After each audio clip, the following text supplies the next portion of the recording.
Graças e paz, irmãos. Espero em Deus, sinceramente, que todos estejam bem. Vamos abrir nossas Bíblias em Efésios 4? Nessa carta, o apóstolo Paulo trata de temas relacionados à salvação. Seu objetivo envolve dois aspectos. Paulo queria ajudar os irmãos de Éfeso a compreenderem as riquezas obtidas em Cristo e queria também encorajá-los a viverem efetivamente uma vida à altura dessa salvação recebida. A carta aos Efésios tem 6 capítulos. Nos 3 primeiros, Paulo enfatiza a doutrina, os princípios, os ensinos relativos à salvação, ao passo que nos 3 últimos capítulos, Paulo enfatiza a necessidade de aplicação prática da doutrina ensinada. Refletiremos em alguns versos do capítulo 4. Logo, nossa reflexão está dentro da seção prática da carta. No capítulo 2, Paulo havia falado que o homem é salvo pela fé e não por suas obras, mas sim para praticar as boas obras que Deus já preparou de antemão. Ouça Efésios 2, versos 8 a 10. Porque pela graça, não pelas obras, porque pela graça sois salvos, mediante a fé. E isto não vem de vós, é dom de Deus, não vem de obras, para que ninguém se glorie. Pois somos feitura dele, criados em Cristo Jesus, para boas obras, as quais Deus de antemão preparou para que andássemos nelas. Mas agora, irmãos, em Efésios 4, versos 25 a 29, Paulo traz 4 exemplos de boas obras que os cristãos devem praticar. São apresentados 4 contrastes entre a vida nova e a vida antiga. Leiamos Efésios 4, a partir do verso 25. Efésios 4, a partir do versículo 25. Pelo que deixai a mentira e falai a verdade, cada um com seu próximo, porque somos membros uns dos outros. Irai-vos e não pequeis. Não se ponha o sol sobre a vossa ira. Não deis lugar ao diabo. Aquele que furtava, não furte mais. Antes trabalhe, fazendo com as mãos o que é bom, para que tenha o que repartir com o que tiver necessidade. Não saia da vossa boca nenhuma palavra torpe, mas só a que for boa para promover edificação, para que dê graça aos que a ouvem. Irmãos, Paulo iniciou aí o verso 25 dizendo, pelo que, ou então, por isso. E essa locução exprime a ideia de conclusão, ou seja, o que será dito a partir do versículo 25 será uma consequência do que já foi apresentado nos capítulos anteriores e nesse próprio capítulo também. Veja Efésios 4, verso 1. Rogo-vos, pois, eu, o preso do Senhor, que andeis como é digno da vocação com que fostes chamados. É uma transição, irmãos. Paulo deixa de focar a posição de salvo para focar no comportamento do salvo. Em Efésios 4, do 17 ao 19, Paulo também mostra o retrato da vida do velho homem. Efésios 4, a partir do 17.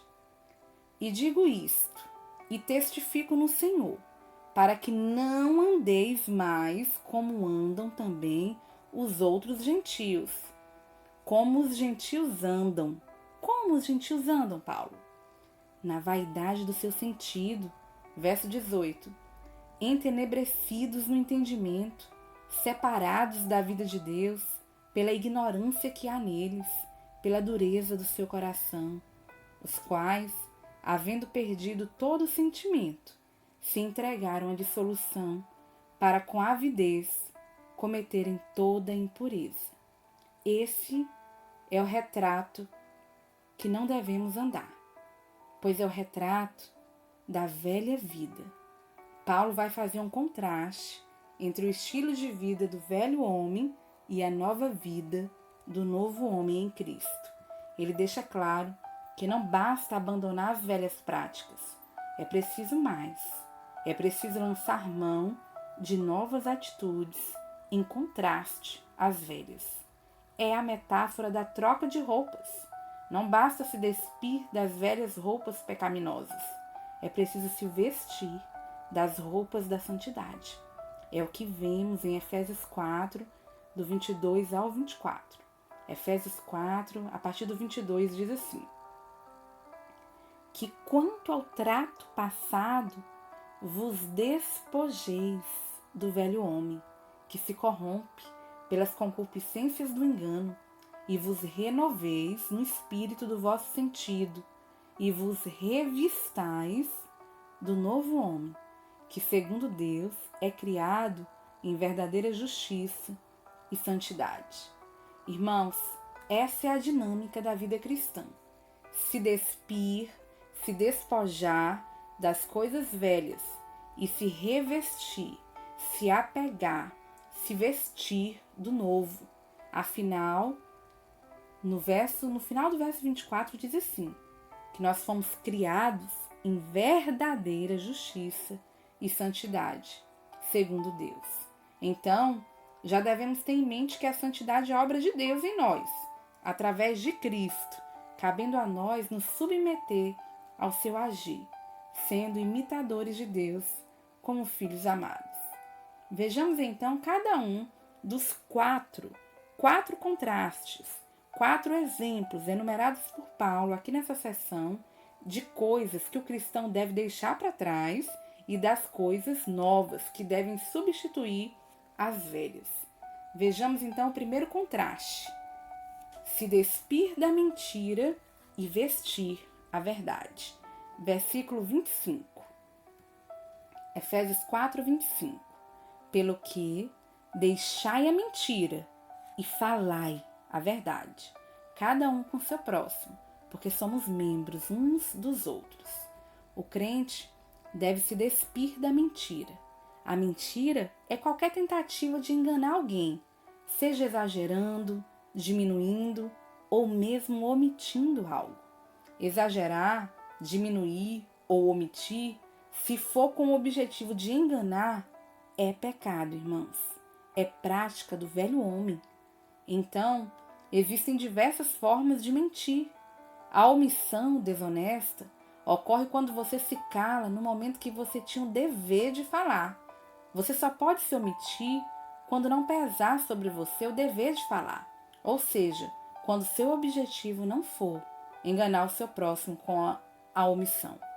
O verbo deixai ou deixando a mentira, no original, aponta para algo que deve ser feito constantemente, todo dia, se empenhar para não incorrer na mentira. É da natureza caída do velho homem a inclinação para o engano. O ser humano é mentiroso por natureza e desde pequeno. A Bíblia diz: seja Deus verdadeiro e todo homem mentiroso. O homem é inclinado à mentira, ao engano. O verbo deixai também aponta para o fato de que a prática da mentira tinha que ser interrompida. Era como se alguns efésios, até aquele momento, ainda mentissem. Era necessário que eles interrompessem a prática da mentira. Assim como nós, aqui no Brasil, vivemos em uma cultura baseada no engano, na esperteza, o famoso jeitinho brasileiro. Os irmãos de Éfeso também viviam em meio a uma cultura pagã depravada. Mas Paulo os exorta a não serem comprometidos com aquela cultura decaída. Eles deviam abandonar o pecado. Mas não basta abandonar a mentira. É preciso se apegar à verdade. Verso 25.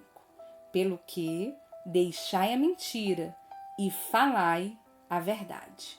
Irmãos, devemos sempre falar a verdade. Claro, não devemos ser frios e falar a verdade de forma dura, ríspida.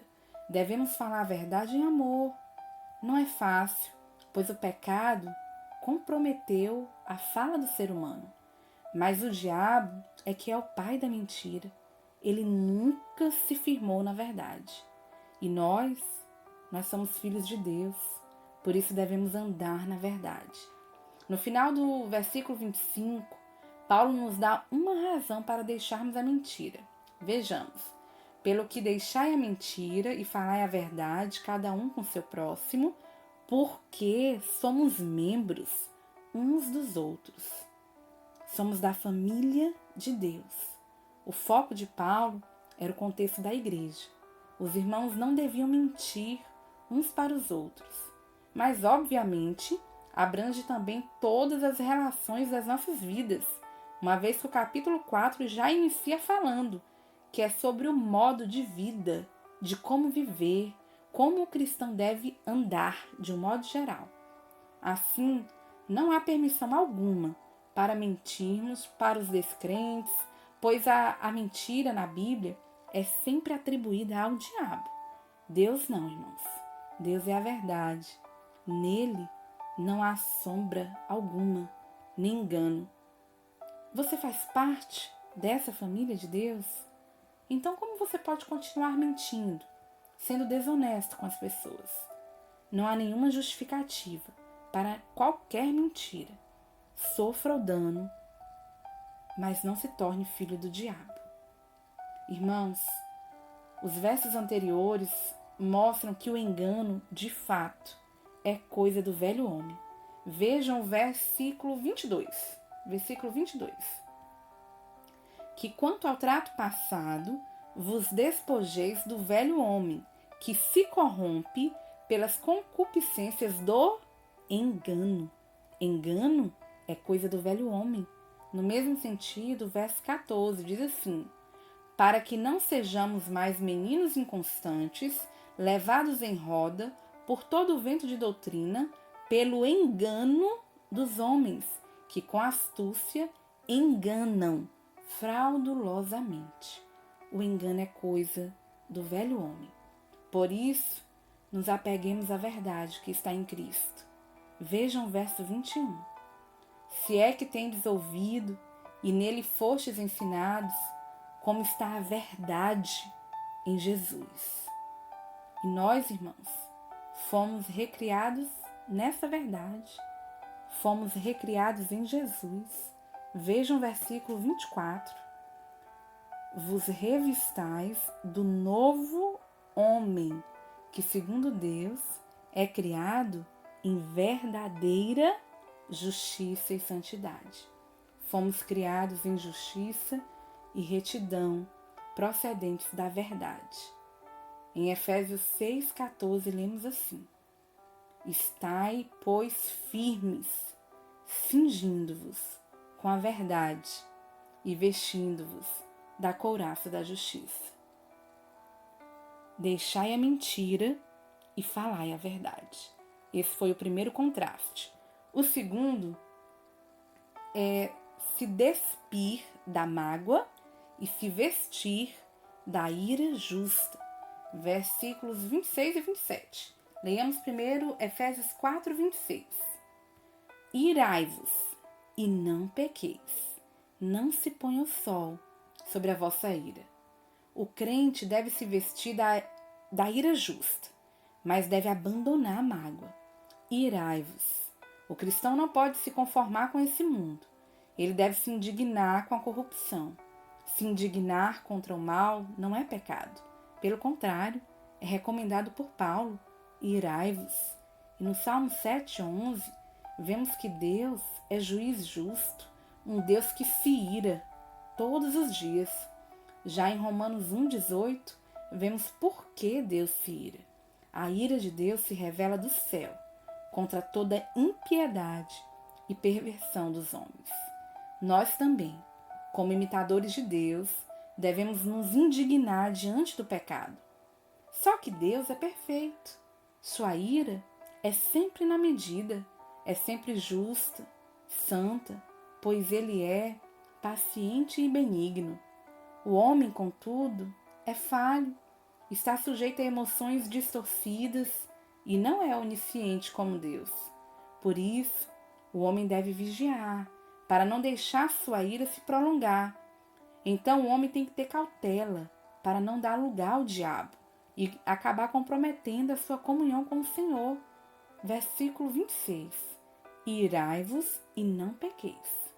Não se põe o sol sobre a vossa ira. Olhem o verso 27. Não deis lugar ao diabo. Por exemplo, você presencia alguém agindo injustamente. Você deve se indignar, porque você discorda veementemente de injustiças. Mas você não pode deixar de orar e pedir misericórdia a Deus, entregando tudo aos cuidados dele. Caso contrário, o inimigo pode começar a te fazer remoer no seu coração, mais ou menos assim: que absurdo! Fulano falar daquele jeito comigo. Nunca fiz nada de mal contra ele. Que injustiça!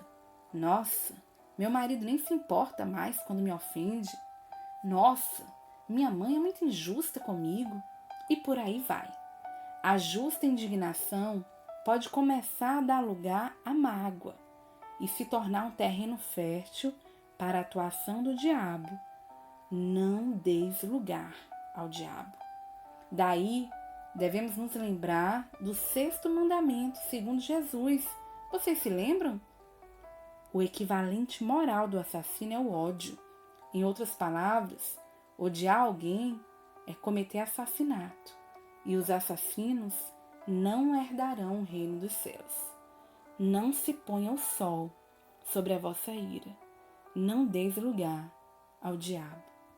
Quando nossa indignação contra alguém se prolongar, precisamos orar, perdoar, se compadecer, para que não venhamos dar lugar à atuação do inimigo.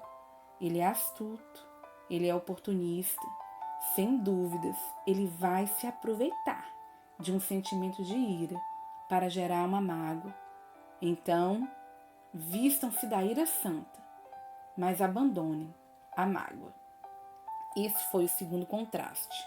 O terceiro é: nós devemos nos despir do furto e nos vestir do trabalho, da bondade. Vejam o versículo 28. Efésios 4, 28. Aquele que furtava, não furte mais. Antes, trabalhe, fazendo com as mãos o que é bom, para que tenha o que repartir com o que tiver necessidade. O cristão deve abandonar o furto, a desonestidade e deve se apegar ao trabalho. Quando Paulo diz não furte mais, é porque não podemos furtar, ou seja, subtrair para nós o que é de outrem. Esse é o sentido específico, mas de um modo geral, somos exortados a deixar qualquer tipo de desonestidade. Tem pessoas que, quando participam de uma negociação comercial, por exemplo, elas acabam incorrendo em desonestidade, desvalorizando o bem que ela está adquirindo, ou então supervalorizando o bem que ela pretende vender. Já vi pessoas, irmãos, que se dizem cristãs. Ao se depararem com o objeto à venda por um preço justo, ainda assim insistem para o coitado do vendedor baratear o bem ainda mais, somente para levar uma vantagem maior. Isso é desonestidade, irmãos. Da mesma forma, eu já vi pessoas que se dizem cristãs, colocando defeitos em algum bem que ela está para comprar, somente para conseguir um desconto injusto.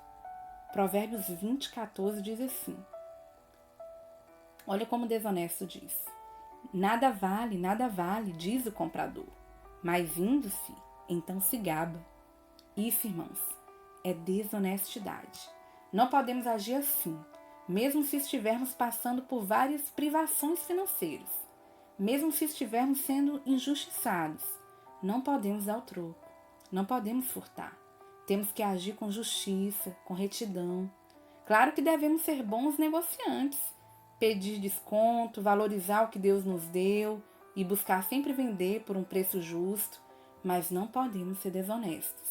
Aquele que furtava, não furte mais. Mas além de deixar de furtar, de ter que abandonar a desonestidade, o cristão precisa se revestir do trabalho para ajudar os outros. Em vez de desonestidade, o cristão deve trabalhar, ou seja, ele deve gastar suas forças com suas mãos para uma obra boa. Vejam Efésios 4:28. Aquele que furtava não furte mais, antes trabalhe, fazendo com as mãos o que é bom. Ou seja, quem antes fazia o que era mal com suas mãos, furtando, agora deve fazer o que é bom. Trabalhe, fazendo com as mãos o que é bom. Mas a exortação vai ainda mais além. O cristão tem que fazer exatamente o oposto que ele fazia antes. Se o velho homem pegava, furtava o que era do outro, agora o novo homem em Cristo deve trabalhar para ter como ajudar as pessoas com seus próprios bens. Deus é perfeito, meus irmãos. Para o mundo, bastaria que o ladrão deixasse de roubar e já estava tudo muito bem. Mas para Deus, o ladrão que foi convertido deve deixar de furtar e é exortado a deixar também o egoísmo, devendo trabalhar não apenas para o seu bem, mas também para ajudar os necessitados. Efésios 4:28. Aquele que furtava não furte mais, antes trabalhe, fazendo com as mãos o que é bom, para que tenha o que repartir com o que tiver necessidade. O cristão, irmãos, é um abnegado. Tiago 1:27 diz que a religião pura e sem mácula, para com o nosso Deus e Pai, é a si mesmo guardar-se incontaminado do mundo, mas é também visitar os órfãos e as viúvas nas suas tribulações. Aquele que furtava, não furte mais. Trabalhe para que possa ajudar o próximo. Esse foi o terceiro contraste. Agora o último, o quarto contraste. Devemos deixar as palavras torpes e usar palavras edificantes, conforme o versículo 29.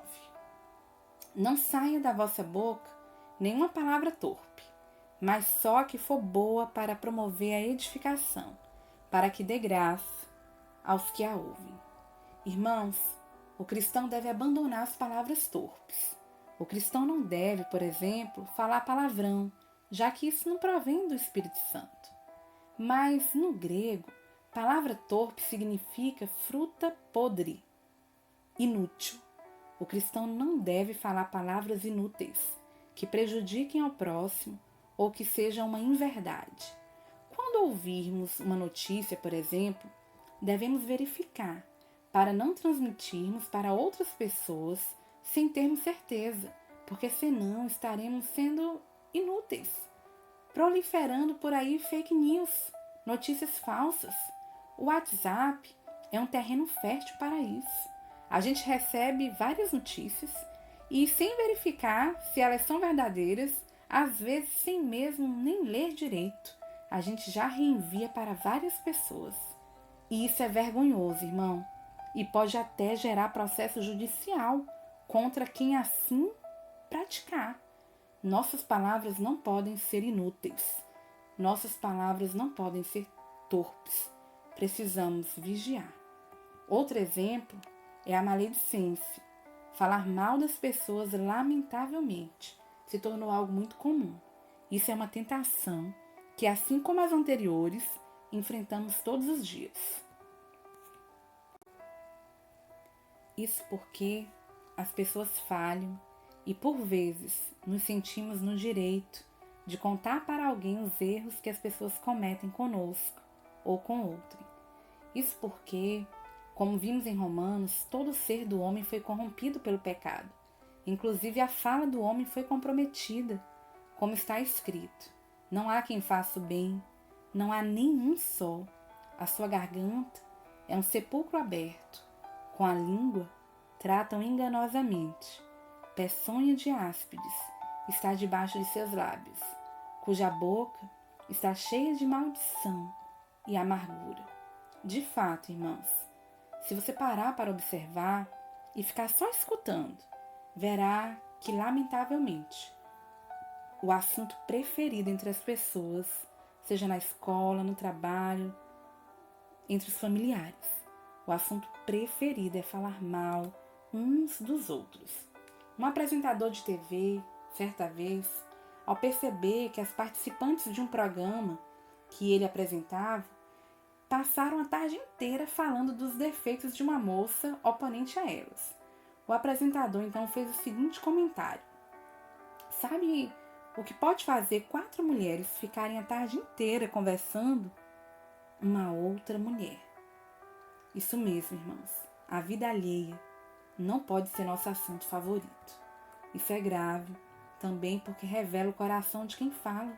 Se uma pessoa só vive falando mal de outras ou fala palavrões, é porque seu coração está cheio de maldade, já que Cristo disse que a boca fala do que o coração está cheio. Seu coração, meu irmão, transborda de quê? Ouça sua fala e você verá como anda seu coração. Se ele é malicioso, se é julgador, se é sujo ou se é limpo. Justificados por Deus em Cristo, temos condições de usar nossa fala para edificação. Não podemos falar nem mesmo uma palavra torpe. Olhem o início do verso 29. Não saia da vossa boca nenhuma palavra torpe. Mas além de se despir das palavras torpes, o cristão deve fazer uso de palavras que promovam a edificação daqueles que o ouvem. Em vez de impuras, o cristão deve falar palavras úteis à edificação das pessoas. Vejam Efésios 4:29. Não saia da vossa boca nenhuma palavra torpe, mas só, unicamente, a que for boa para promover a edificação, para que dê graça aos que ouvem. Certa vez, uma cristã desabafou com outra acerca de uma outra cristã que estava lhe fazendo sofrer injustamente. Aquela irmã ouviu tudo atenciosamente e, no final, respondeu: minha irmã, sinto muito, conte comigo. E mais, vamos orar por essa irmã que te ofende? Amados, não precisamos incorrer na maledicência para ajudar aqueles que nos procuram para desabafar. Devemos ser sensíveis à situação apresentada, demonstrar nosso amor e atenção, mas jamais proferir uma palavra que possa inflamar ainda mais o problema. As pessoas que nos procuram para desabafar não precisam que nós as ajudemos a falar mal. Elas podem nem saber, mas elas precisam mesmo de uma palavra edificante, de consolo, de orientação bíblica que promova a graça. Falar mal é desonesto, é falar de alguém que não está presente para se defender. O texto diz que nossas palavras precisam dar graça aos ouvintes. Vejam que responsabilidade é nossa.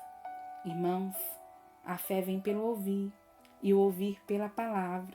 Logo, precisamos falar biblicamente, aplicando os princípios de Cristo em nosso viver diário, constantemente, mantendo assim um linguajar sadio, por meio do qual Deus pode alcançar com sua graça o homem perdido ou consolar um cristão necessitado.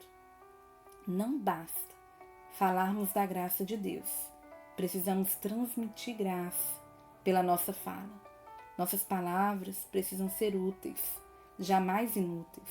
Precisam ser construtivas, jamais destrutivas. Não saia da vossa boca nenhuma palavra torpe, e sim, unicamente, a que for boa para edificação, conforme a necessidade, e assim transmita graça aos que ouvem. Esse foi o último contraste. Irmãos, através desses 4 contrastes que vimos, somos exortados a vivermos em santidade na prática. Precisamos despojar da velha natureza, dizer não todo dia e, pela renovação da nossa mente, substituir as más obras que praticávamos pelas boas obras que Deus aprova. Observe que o crente pratica boas obras não para ter mérito na salvação, pois o crente já foi salvo pela graça. A salvação não vem de obras para que ninguém se glorie. O crente pratica boas obras porque seu coração arde de gratidão a Deus pelo que ele fez. Isso é possível porque estamos em Cristo. Não vivemos mais na carne, temos nova vida em Cristo. Como Paulo disse, mas não foi assim que aprendestes de Cristo. Eu lhe convido a repetir para você mesmo essa frase de Paulo. Toda vez que o Espírito Santo lhe incomodar por alguma má obra que você praticar, repita para você mesmo, dizendo, fale seu nome e repita, mas não foi assim que aprendestes de Cristo. Mentira, desonestidade, mágoa, calúnia, não pode ser o retrato do crente. Não foi assim que aprendestes de Cristo. Nele encontramos, pelo contrário, força para fazer o que é certo, o que é santo. Irmãos, será que nosso comportamento retrata a nossa posição de salvo em Cristo? Você vive como um cristão verdadeiro ou sua vida parece mais com a dos ímpios? Como diz o pastor Augustus Nicodemos, o Evangelho não é apenas um conjunto de doutrina que devemos acreditar. O Evangelho é um caminho no qual devemos andar. Tudo isso porque Deus nos amou, porque Deus nos salvou, porque Deus nos deu nova vida, porque estamos em Cristo e porque devemos andar como Cristo andou. Rogo-vos, pois eu, o preso do Senhor, que andeis como é digno da vocação com que fostes chamados. Amém.